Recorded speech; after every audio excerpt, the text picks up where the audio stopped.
a 16-year-old student and goalkeeper with a passion for photography. No challenge is too crushing for her, and every friend is precious. Now, everyone knows that sports can teach you a lot of life skills, but not everyone knows precisely how. In her talk, Saman will share exactly this. Let's give it up for Saman.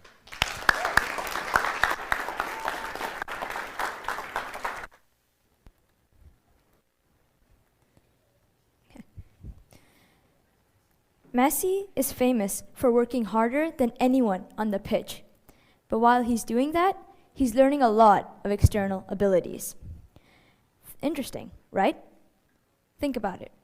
Have you ever put your all into something you're passionate about? Worked harder to achieve a goal and then set another one? What you might not know is that playing a sport can give you so many more skills than just the ones you get from playing the game. Until recently, I didn't realize the appreciation or the value of the sport I had a deep connection with. And for me, that sport is football. And I was about to realize the amount of the gravity of how much it taught me. You see, when I was 14, I was told to pack my bags and that we were moving from Dubai all the way to Canada, a whole nother country, the polar opposite of the world I grew up in.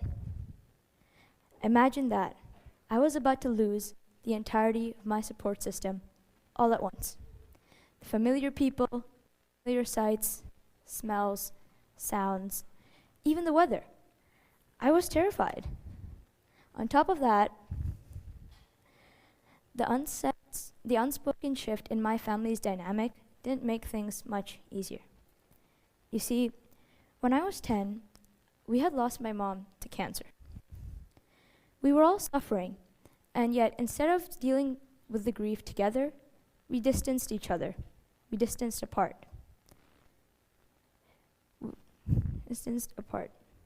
We built walls that rivaled the Great Wall of China.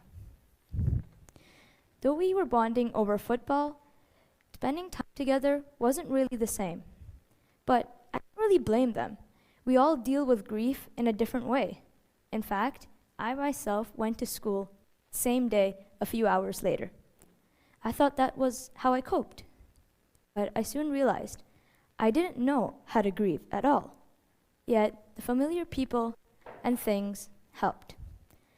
But now I was moving to an entirely different continent, 11,000 miles away. And none of those people or things were moving on that plane with me.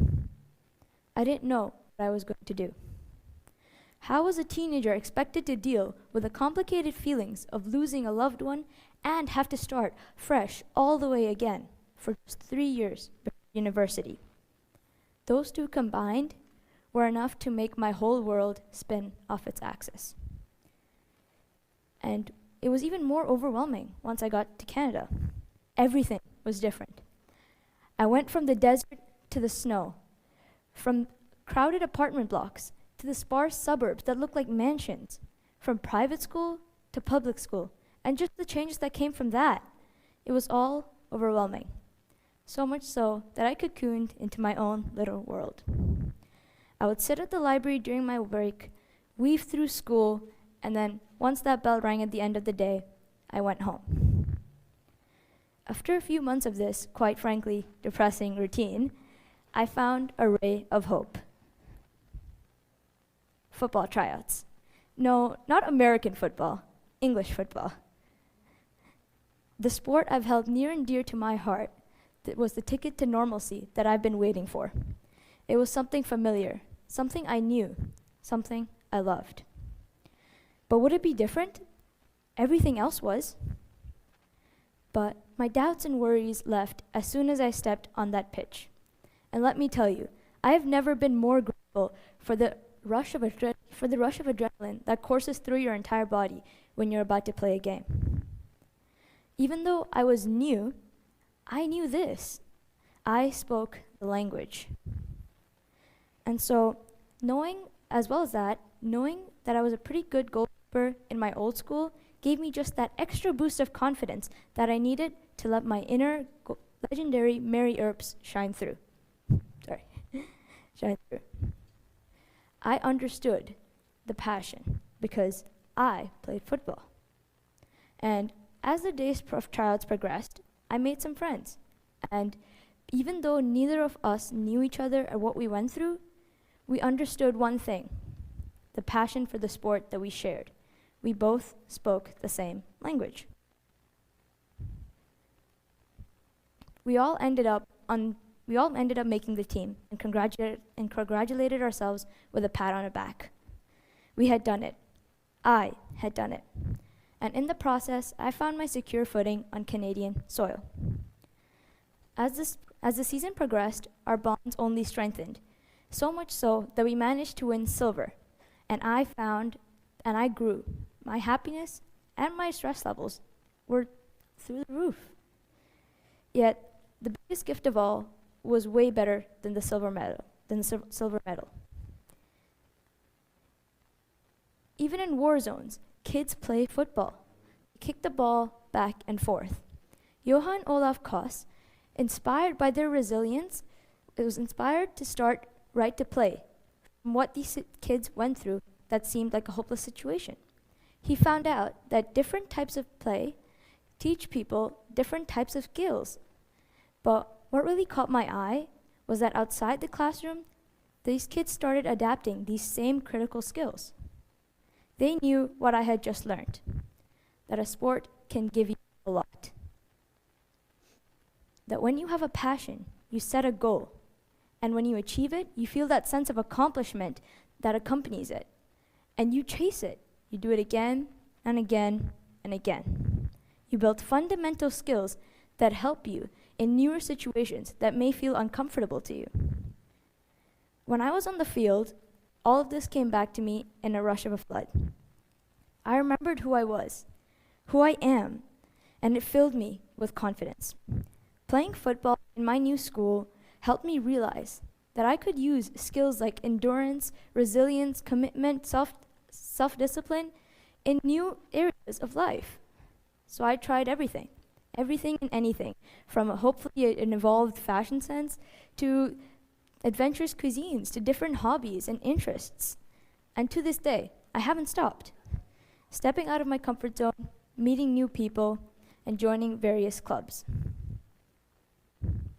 Sports teach us life skills that we can apply in everyday moments. We learn things like confidence that help us overcome our fears and build stronger relationships. They teach us about speaking a common language that transcends boundaries and helps us realize our truer selves. They build self-discipline that helps us deal with sacrifice, loss, motivating us to put in the effort that is needed for success. They even teach us advocacy and resilience, how to stand up for yourself and others, especially when you fall. All these combined give you the strength, perseverance, and resilience to face anything. When football tryouts were announced for this year, I took the opportunity to reflect on the impact it had had on me so far. For me, football was the gateway that I used when things were challenging. It was the ticket to normalcy that I had when I had to deal with feelings of change, grief, feeling out of place, being overwhelmed, all of it. And everything became just that much easier. Finally, I want you all to know that any passion can teach you these skills, whether it may be a sport, an art, music, dance, politics, whatever it is. You can learn these same skills from playing what you love, because it's not what you play, it's how and why you play. And because of that fact, our passions give us invaluable experiences and skills that help us in situations that may be out of our comfort zone. And realizing and reflecting on this can help us as a crucial helpline to deal when things are tough. Because remember, it's not what you play, it's how you play. Thank you.